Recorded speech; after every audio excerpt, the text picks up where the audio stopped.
Hola a todos, bienvenidos a este vídeo donde vamos a hacer una introducción al balance. Creo y hablo desde al menos desde cómo yo hago las cosas y cómo he visto hacerlas. Creo que si alguien va a invertir en renta variable o incluso en renta fija también, desde luego, pues uno necesita pues conocer bien dónde está metiendo su dinero y si va a seleccionar empresas, como menos, como mínimo deberá mirar el balance de la compañía donde va a invertir, ¿no? Entonces, este va a ser el primero de 3 vídeos que tenemos previstos, donde vamos a poner un poco las bases para que todo el mundo pueda empezar a seguirnos y a partir de aquí, pues, crearemos seguramente otro tipo de contenido también formativo. Nada, sin más particular, vamos a arrancar. El objetivo también, como decía, esto va a ser una introducción, así que no va a ser para nada complejo, queremos que sea accesible, etcétera, ¿no? Lo primero es encuadrar dónde podemos encontrar el balance, ¿vale? El balance de situación que se conoce a menudo, lo encontramos en las cuentas anuales que presentan las compañías. La intención, como decía, es de hacer 3 vídeos. Este primero va a hablar sobre el balance, después haríamos uno sobre las cuentas de la cuenta de pérdidas y ganancias y el tercero hablaríamos del estado de flujos de efectivo. El objetivo es que con esto pues tengamos un poco las herramientas básicas para poder empezar a trabajar y explicar cosas chulas, ¿no? Un poco, pues, si vamos a analizar una empresa o si vamos a estudiar una inversión posible, pues tenemos que poner la base, ¿no? Como es la base, algunos me disculparán, pero aquí no vamos a entrar en muchísimo detalle. Es simplemente, pues, sobre todo para alguien que no haya tenido previamente ningún contacto prácticamente con un balance o que no haya mirado nunca unas cuentas anuales, que pueda abrir unas cuentas anuales de la compañía que prefiera, que esté mirando, y que pueda al menos entender un poco, al menos en líneas generales, lo que está viendo, ¿no? Entonces, si vamos a empezar, lo primero es explicar cuál es la estructura básica de un balance. Un balance tiene siempre un activo y un pasivo. El activo y el pasivo son iguales, ¿vale? Y ahora explicaremos por qué, pero siempre, de hecho, el nombre de balance viene de eso, ¿no? De que está en equilibrio, existe siempre el activo y el pasivo son iguales, ¿no? En el activo, que aquí hemos ubicado pues a la izquierda, de hecho es como se suele hacer. En el activo tendremos aquello que la empresa tiene o aquello que alguien le debe a la empresa. Al final, derechos que tenemos, ¿no? O cosas que ya realmente tiene la empresa. Por el otro lado, en el pasivo, vamos a tener otro tipo de información más vinculada a cómo nos hemos financiado en la empresa o dicho de otra manera, a quién debemos el dinero, ¿no? Por ejemplo, cuando pondremos aquí una parte, hemos señalado aquí en la parte superior la deuda, pues la deuda evidentemente es dinero que como empresa debemos a alguien y estos son deudas, ¿no? Al final tenemos a la izquierda lo que tenemos y a la derecha lo que debemos. Y el capital es la parte que han puesto los accionistas. ¿De acuerdo? Entonces, visto esto, lo que vamos a hacer a partir de ahora pues es ir entendiendo los distintos componentes y distintos matices que pueden existir aquí dentro. Y en esta de aquí voy quizás a pararme unos minutos porque sé que es mucha información de golpe y no quisiera que nadie se asuste. Y es, como lo hemos puesto aquí, es sencillo, es fácil. Además, quiero remarcar algunas cosas. Primero, todo esto que estoy haciendo aquí es un ejercicio de simplificación. No existen solo, por ejemplo, en el activo 5 cajitas donde puedas dejar las cosas, ¿no? 5 conceptos que ahora explicaremos. Existen muchísimos más. Y dentro del pasivo lo mismo, ¿no? Existen muchísimos más matices de los que estamos añadiendo aquí. Como hemos dicho, todo esto es una introducción. Hay sitios donde solo para hacer un curso de contabilidad, cuando lo estudias en la carrera de esto, pues no da para una asignatura, da para más de una normalmente. Entonces, explicarlo en un vídeo de 20-25 minutos no va a ser el caso. Entonces, vamos a poner las bases, ¿no? Entonces, bueno, vamos a arrancar y vamos a empezar con el activo. Aquí el activo podemos dividirlo normalmente pues, en dos, ¿no? Podemos hablar del activo circulante y podemos hablar del activo no circulante. ¿Cuál es la diferencia? La diferencia está en el tiempo que creemos que pasará para que algo de lo que tenemos en cada uno de los conceptos sea líquido. Si es algo que creemos que va a ser líquido, quiere decir que va a volverse efectivo, va a ser dinero que entre en nuestro banco, pues en menos de un año, esto normalmente será el activo circulante. Si es a un plazo superior a un año, normalmente pues va al activo no circulante. Yo creo que ahora con los ejemplos que iremos poniendo en cada uno de los conceptos se va a entender un poco mejor. Lo primero y más líquido, obviamente, es el dinero en efectivo, la caja que tengamos, el dinero que tengamos en el banco, ¿no? Es este primer concepto que hemos puesto aquí. Aquí también, antes de que me olvide, mencionar que yo el orden como he ubicado las cosas, ¿no? Aquí que es de más líquido a menos líquido y en el pasivo de más senior, digamos, a menos senior, ahora explicaré también qué quiere decir esto, es el orden más bien anglosajón. Cuando veamos un balance, por ejemplo, español, normalmente lo veremos al revés. Y un poco al revés, pero bueno, yo lo he puesto así porque de hecho es lo más habitual en el mundo, ¿no?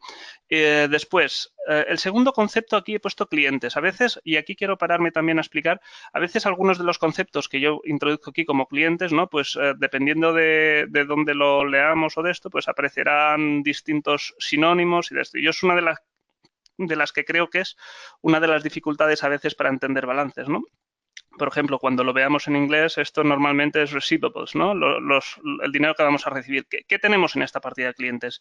Es, por ejemplo, imaginemos que una empresa que vende su producto, vende el producto, pero aún no ha cobrado del cliente, ¿no? Entonces, el cliente este tiene una deuda con la empresa, porque la empresa ha hecho entrega normalmente del producto, pero aún no ha cobrado. Imaginemos que la empresa cobra 30 días o 90 días o lo que sea, ¿no?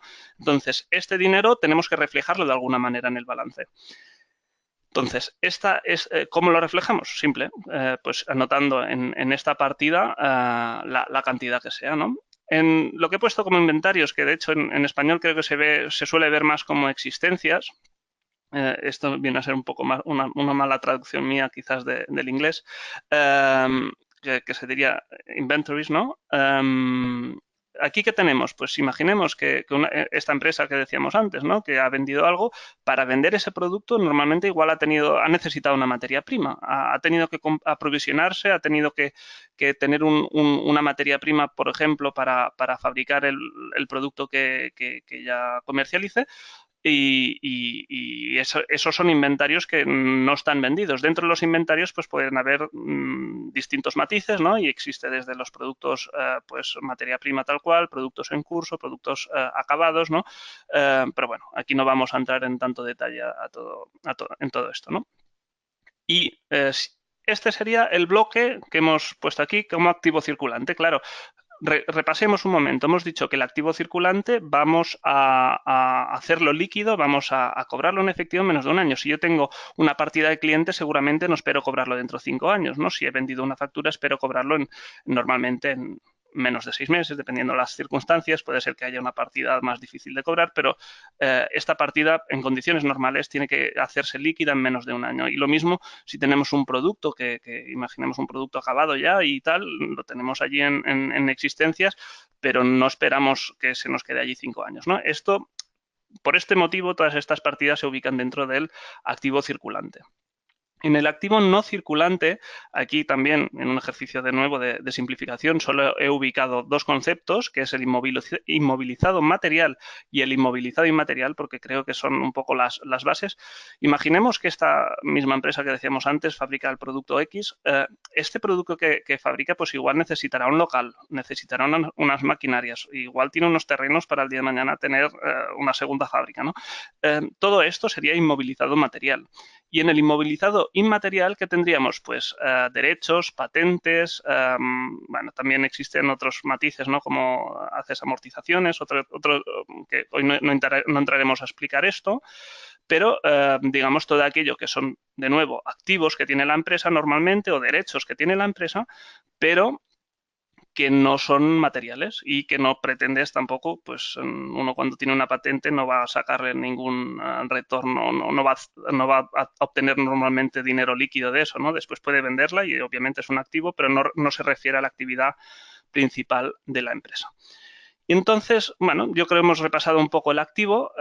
Antes de seguir al pasivo, quería recalcar aquí un punto y que creo que es importante, y es que en todo momento el balance lo que nos va a reflejar es una foto, ¿no? Entonces, igual que veremos que en otras partidas de las cuentas anuales, pues podemos ver más el movimiento, etcétera. Esto es como nos enseña cómo están todas las cosas en un momento determinado. Si esto lo vemos a día 31 de diciembre, nos está diciendo el dinero que tiene la empresa en caja, nos está diciendo lo que le deben los clientes, lo que tenemos en existencias, etcétera, ¿no? Y, bueno, y nos vamos al pasivo. Como hemos dicho, el pasivo es cómo se ha financiado la empresa. Al final, el activo es dónde lo ha invertido la empresa y el pasivo es cómo se ha financiado, quién le ha prestado el dinero, ¿no? Y los dos grandes bloques que he hecho antes ha sido entre accionistas y deudores, pero obviamente si alguien me vende producto que yo, por ejemplo, tengo, que es un proveedor mío, digamos, y yo aún no le he pagado, yo también tengo una deuda con ellos, ¿no? Es la primera partida que hemos incorporado aquí. Esta que pone proveedores, acreedores, etcétera. Todo esto son partidas donde yo como empresa debo un dinero normalmente a corto plazo. Aquí puede existir además deuda que normalmente también aquí distinguimos entre corto plazo y largo plazo. De hecho, la porción, por ejemplo, de la deuda a largo plazo que corresponde a este año se suele clasificar como deuda a corto plazo. Y el demás, ¿no? Lo demás, lo que debemos pagar a lo largo de los años, lo clasificaríamos como deuda a largo plazo. El primer grupo, como hemos dicho, igual que pasaba en el activo, pues si se tiene si va a haber cambios, digamos, no se espera que estas partidas vayan a cambiar en menos de un año, quedarían bajo la denominación de pasivo circulante y lo demás pues sería más a largo plazo, ¿no? Digamos, aquí hemos puesto la deuda a largo plazo y el capital, que el capital pues a veces también he puesto aquí patrimonio neto porque a veces aparece como patrimonio neto, en inglés sería lo que se conoce como equity, es el dinero que han puesto los accionistas. Traigo un pequeño ejemplo a continuación que yo creo que ayudará a explicar también muchos de estos conceptos. Vale. Y ahora que hemos hecho un ejercicio un poco de entrar más en detalle, aquí quiero volver a poner un poco un zoom hacia afuera, ¿no? Y alejarnos un pelín y ver un poco las grandes partidas. Al final, si miramos los agregados, tendríamos el activo circulante, el activo no circulante, el pasivo circulante, el pasivo no circulante y el patrimonio neto. Aquí normalmente, y digo normalmente, y ahora hablaré porque existen excepciones, hoy no vamos a tratar de las excepciones, pero saber pues que, por ejemplo, pues, bueno, ahora después lo contaré en más detalle, pero normalmente uno esperaría que el activo circulante, quiero decir, aquello que tengo para cubrir el corto plazo, me cubra las necesidades de financiación que tengo a corto plazo, de tal manera que el activo circulante normalmente esperaremos que sea superior al pasivo circulante, ¿vale? Como hemos dicho, existen excepciones y después a ver si me da tiempo explicaré por qué, pero esta es una de las lecturas, una lectura más de liquidez, ¿no?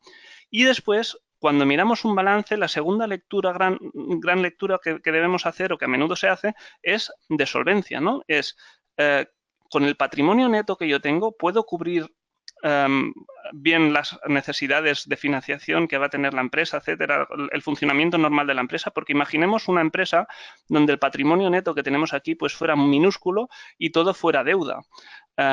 Incluso podemos imaginar un caso más feo, diría, ¿no? Donde la deuda sea incluso a corto plazo. Imaginemos que tenemos que ir renovando la deuda a corto plazo y lo que tenemos, por ejemplo, en el banco y tal, no nos da para aguantar durante un año. Entonces, dependemos de esta financiación, ¿no? Todo esto es la información un poco que nos da el balance. El balance nos informa un poco de estos criterios de liquidez y de criterios de solvencia. Hoy no entraremos en algunos de los ratios más habituales porque no queremos hacerlo más complicado, pero bueno, uno se puede imaginar, por ejemplo, que la proporción de patrimonio neto sobre el activo es uno de los ratios, por ejemplo, que se utiliza y es es razonable que sea así, porque al final una empresa donde el accionista tiene el 100%, no tiene deuda, pues es imposible prácticamente que quiebre, a no ser que vaya perdiendo dinero, ¿no? Si genera un beneficio positivo, no puede ocurrir nada. En cambio, si vamos añadiendo deuda, pues no tiene por qué ser así, siempre pueden venir problemas. Y explicados los conceptos anteriores, y hoy prácticamente lo dejaremos aquí y ahora veremos un par de ejemplos, quería explicar un concepto, que es el concepto del margen de maniobra. He explicado que el activo circulante tiene que ser mayor al pasivo circulante. Al final, creo que tiene bastante sentido común, ¿no? Al final, esto es de sentido común, quería decir. Si tenemos un dinero pues que nos van a pagar los clientes, unas existencias que vamos a hacer líquidas y después una tesorería en el banco, con esto, cuando lo vayamos vendiendo, deberíamos ser capaces de afrontar las deudas que tengamos con proveedores y deudas que tengamos a corto plazo, ya sea con emisiones de bonos o ya sea con los bancos o con quien sea, ¿no? Un concepto importante para medir este colchón de liquidez que podemos tener, ¿no? Es el margen de maniobra, ¿no? Este margen de maniobra nos dice, bien, pues si tenemos la suficiente flexibilidad para pues afrontar las incertidumbres que irán apareciendo a lo largo del tiempo, ¿no? Existen a partir de aquí también, de nuevo, distintas métricas y ratios que se pueden hacer, pero hoy no queríamos hacerlo más largo. Simplemente el concepto de margen de maniobra, que es importante. Y aquí he puesto un ejemplo, mira, de hecho es el ejemplo un poco que estaba explicando antes, ¿no? Donde tenemos un pasivo circulante, que la línea llega hasta aquí solo para aclararlo, ¿no? Entonces el pasivo circulante es superior al activo circulante, el margen de maniobra sería negativo. ¿Existen empresas que funcionan así? Sí. La mayoría no, pero existen casos y el típico caso que se suele explicar, ¿no? Pues yo que sé, un Carrefour, donde cobrará normalmente del cliente muy rápido y pagará a proveedores muy tarde, de tal manera que los proveedores de alguna manera le están financiando. Este tipo de empresas suele tener un margen de maniobra, que por cierto no lo he explicado, margen de maniobra en inglés normalmente se llama working capital, ¿no? Y esto pues sería un poco pues la manera de funcionar de esta empresa. Lo normal es lo contrario pero bueno, cuando tienes algo así pues suele ser interesante, no siempre, ¿no? Pero si, por ejemplo, si tienes una empresa que está creciendo y tiene un margen de maniobra negativo, suele ser algo positivo, porque al final tienes como un crecimiento medio gratis, ¿no? O sea, tendrás que invertir igual en activos fijos, etcétera, pero la parte por ejemplo, de las existencias, si tú aumentas las existencias, pero después vas a pagar más tarde a los proveedores, pues es una situación muy cómoda, ¿no? Tú puedes decir, voy a doblar y mientras te lo permita el proveedor, pues adelante, ¿no? Y con ello, pues llego ya a prácticamente el ejemplo que quería tratar hoy, que es, me invento una empresa, ¿no? Vamos a llamarla esta empresa XYZ, SA, y hacemos un inicio de actividad. Y esto voy a hacer 3 fotos y lo dejaré aquí, pero simplemente es para visualizar cómo podría funcionar una empresa cualquiera en el momento, por ejemplo, que arranca, ¿no? Hemos dicho que el pasivo es aquello donde cómo se ha financiado la empresa, quién ha puesto el dinero, ¿no? En este caso, como el capital, los 100 euros de capital que hemos puesto los ha puesto el accionista, pues solo existe esto, y en el momento cero, digamos, estos 100 euros pues llegan al banco y ya está. Esto es el momento en el que la empresa inicia la actividad.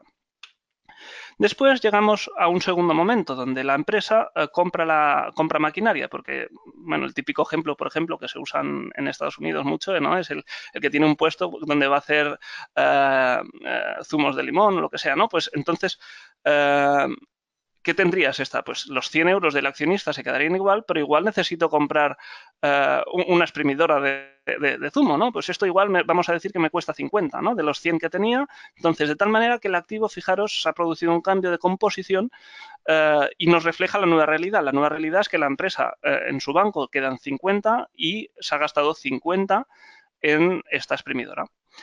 Y el último ejercicio que quería hacer hoy, y ya porque el objetivo de hoy pues era un poco llegar a esta introducción, era ¿Qué pasa, por ejemplo, si esta empresa tiene que, lo que decíamos, ¿no? La empresa que va a hacer los zumos de limón o zumos de lo que sea, va a necesitar unas existencias, va a necesitar pues agua, azúcar, limones, ¿no? Entonces todo esto tiene que comprarlo. Imaginemos que esta empresa, por ejemplo, necesita 50 y dice, ostras, es que si me gasto los 50 que me quedan, no tendré ni para pagar la nómina a los empleados, entonces decide hacer un préstamo, ¿no? Y entonces va a pedir un préstamo y el banco le deja 50 euros, vamos a suponer, y con estos 50 euros, compra estas existencias. Bueno, como hemos visto, yo creo un poco pues las distintas fases donde pues la empresa va registrando pues todos los movimientos que va haciendo, y esto pues son como distintas fotos que nos explicarían cómo está la empresa en cada momento. Dicho esto, y solo como matiz muy rápido final, para explicar que realmente esto no es nada raro y que todas las empresas pues funcionan así, he traído un ejemplo español, que es Inditex, ¿vale? Inditex, si vamos a las cuentas anuales, esto está obtenido con las cuentas anuales de 2018, pues tenemos una hoja donde aparece aquí el activo y el pasivo, ¿no? A veces el pasivo aparece pasivo y patrimonio neto. De hecho, yo lo agrupo un poco porque más del entorno anglosajón, pero de hecho es así. Vemos aquí que el orden es opuesto al que habíamos dicho, ¿no? También aquí decir que aquí sale como pasivo corriente o cuando hablamos circulante corriente también normalmente son sinónimos, aunque no es exactamente lo mismo. Y aquí pues vemos los datos para 2018 y los datos para 2017. ¿Vale? Aquí, si hacemos un poco de zoom para ver el activo, y voy a empezar desde abajo de esto. Lo primero que quiero destacar es que el activo, que son 20.231 millones de euros, es lo mismo que el pasivo más el patrimonio neto, ¿no? Que es lo que habíamos dicho, tiene que existir un equilibrio. Y aquí pues ya podríamos entender pues la parte corriente, lo vemos como el circulante, el activo circulante y el activo no corriente, ¿no? Aquí vemos las partidas, por ejemplo, de tesorería, vemos inversiones financieras. Aquí algunos conceptos que obviamente no hemos tratado, hemos dicho que todo esto es una simplificación, pero, por ejemplo, si Hacienda sé que me va a pagar X dinero en el corto plazo, pues debería tener una partida como esta que me lo reconozca, ¿no? Y después, deudores, existencias, que estos son, bueno, cuando hablaba de clientes es esto, es deudores. Y después, pues tendríamos otros conceptos más a largo plazo, ¿no? Aquí, por ejemplo, ¿cuáles son las partidas importantes? Pues el inmovilizado material, ¿no? Si tengo locales, centros de logística, todo lo que tenga, pues todo esto está reflejado aquí. Y bueno, y después existen otros conceptos, podríamos destacar por poner uno el fondo de comercio. El fondo de comercio es un concepto un pelín más complicado, no lo he puesto aquí, pero normalmente es, por ejemplo, si una empresa compra una empresa que en su balance esa empresa reconocía que su patrimonio neto era de 1.000 y la empresa la compra y se la trae su balance en el momento que reconozca estos 1.000, claro, he pagado vamos a suponer que pago 2.000 por estos 1.000, claro, pues existen 1.000 que sí que puedo asignar a qué activos son exactamente, esto es la impresora, esto es el terreno, esto no sé qué, y existen otros 1.000 que no. Estos 1.000 que no podemos asignar a nada normalmente es el fondo de comercio. Esto si hacemos otro vídeo más adelante, pues ya lo explicaremos. Y terminamos con el patrimonio neto. El patrimonio neto y el pasivo, ¿no? Que en este caso pues aparece al revés, donde de nuevo pues vemos pues aquí los acreedores en la parte del corto plazo, y conforme nos vamos hacia arriba, en este caso porque hemos dicho que es español, va al revés, deberíamos ver cosas más de largo plazo, ¿no? O conceptos más de largo plazo. Aquí otros pasivos a largo plazo es la partida más importante. Deberíamos aquí, mirando la nota del 21, pues veríamos a ver qué es exactamente esto. Y al final pues tendríamos el patrimonio neto, ¿no? Es el dinero que han puesto los accionistas al que se van sumando los beneficios no retenidos, los beneficios, digamos, perdón, retenidos que ha tenido la empresa. Si la empresa pues tiene un beneficio que va reinvirtiendo dentro, pues todo esto es dinero, digamos, el residual siempre es del accionista. Y nada más, con todo esto pues finalizamos este primer vídeo, espero que os haya gustado y nada, dejo aquí 4 datos míos del blog y de la SICAP que asesoramos, y espero que sigamos haciendo vídeos y podamos seguir aportando conocimientos a la comunidad. Muchas gracias.